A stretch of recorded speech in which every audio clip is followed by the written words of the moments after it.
Welcome back to Carneades.org. Today we're going to be continuing with our series on Aristotle's Poetics. In this video we're looking at Aristotle's Elements of Tragedy. So, as noted in the last video, Aristotle focused much of the Poetics on the art of the tragic play. He outlined specifically 6 main elements that were central to a good tragedy, and explained his theories for how to execute them well. The elements that he outlined are plot, character, diction, thought, spectacle, and song. Now, for Aristotle, the most important element of a play is the plot. Aristotle calls it the quote-unquote soul of a tragedy. Much of the work focuses on plot, and we will look at Aristotle's thoughts on this more in the videos on reversal and recognition and the unity of plot.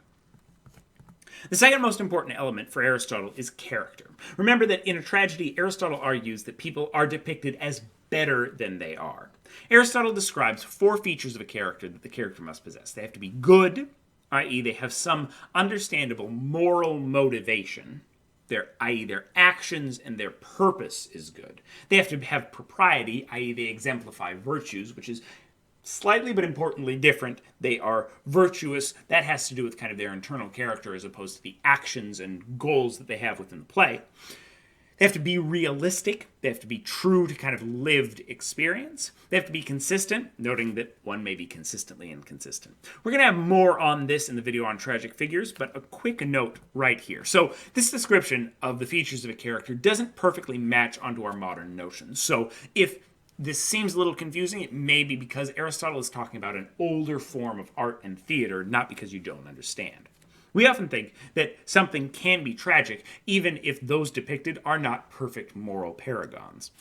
Additionally, we think that inconsistency in a character is actually a good thing so long as it happens gradually and believably. We think that character growth and watching a character go from one ideology to another, if done well, is actually a positive thing for a play to have, whether it's a tragedy or a comedy, as opposed to kind of consistent, perfectly identical characters throughout.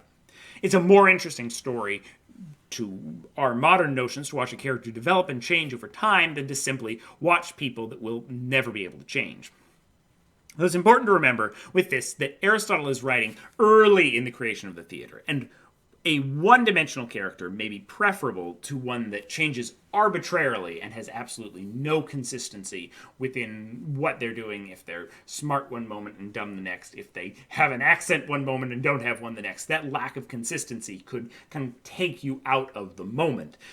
Whereas what has been described in more modern notions as kind of character growth is a step up. Aristotle may be just solely critiquing those characters which were so inconsistent as to not be believable.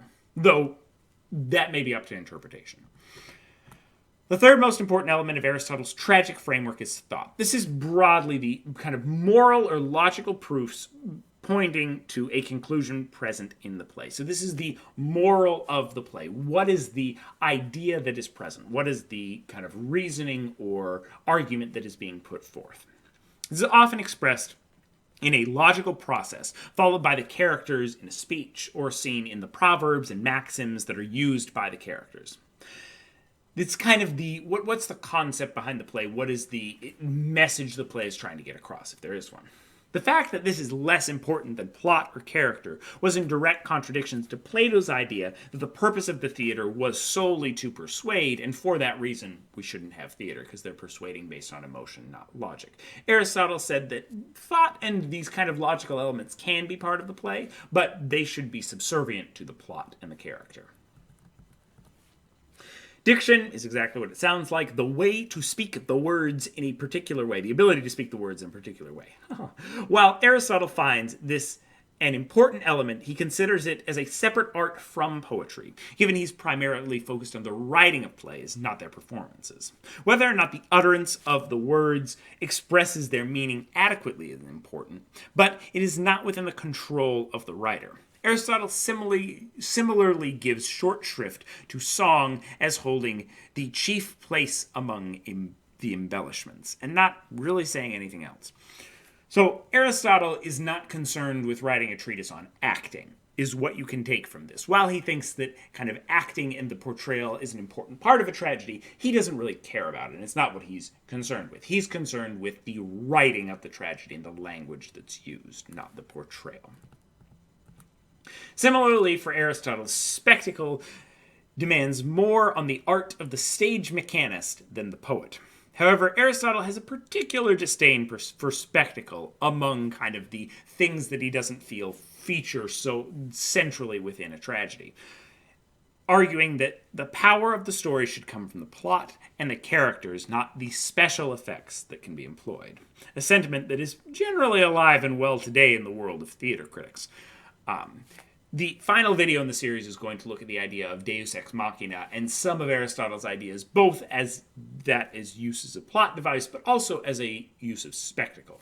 So, next up, we will be looking at unities in drama. This is the famous Aristotelian 3 unities, and whether or not they have any connection to Aristotle at all, thank you, French neoclassicists.